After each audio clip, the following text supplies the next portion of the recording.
ప్రపంచంలో ఉన్న ప్రతి హిందువు మనోభావము గాయపడింది. లడ్డూలో ఎప్పుడైతే జంతువుల కొవ్వు కలిసి ఉంది, పంది ఏదైతే ఆవుకు సంబంధించింది, బీఫ్కి సంబంధించింది అని విన్న దగ్గర నుంచి ఇంతకాలం నుంచి లడ్డూలు తిన్నటువంటి ప్రతి ఒక్కళ్ళు కూడా, అంటే ప్రపంచంలో ఉన్న ప్రతి హిందువు కూడా తిరుమల దర్శనానికి ఏదో ఒక సమయంలో వచ్చి ఉంటారు.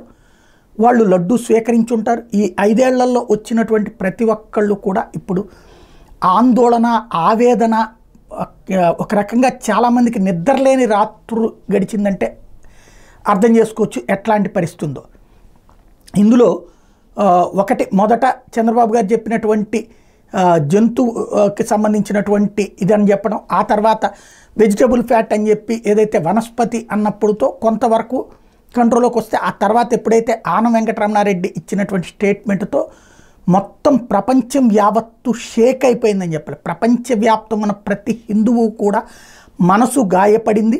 ఖచ్చితంగా ఈ లడ్డూకు సంబంధించినటువంటి నేరస్తులు, ఇది నిందితులు అనకూడదు, అది తప్పు చేసినటువంటి వాడిని పట్టుకుని వాళ్ళని ముందు అరెస్ట్ చేసి జైల్లో పెట్టాల్సిందే. ఇదేదో విమర్శలు చేయడానికి సంబంధించినటువంటి రాజకీయ విమర్శలకి సంబంధించిన అంశం కాదు.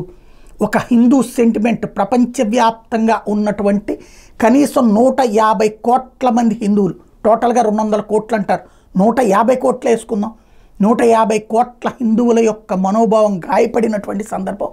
ఖచ్చితంగా దీని మీద సమగ్రమైనటువంటి దర్యాప్తు జరిపి దాంట్లో కఠినంగా శిక్షించాలని కోరుకుంటున్నారు. తప్పు ఎవరినైనా వదలకూడదని కోరుకుంటున్నారు.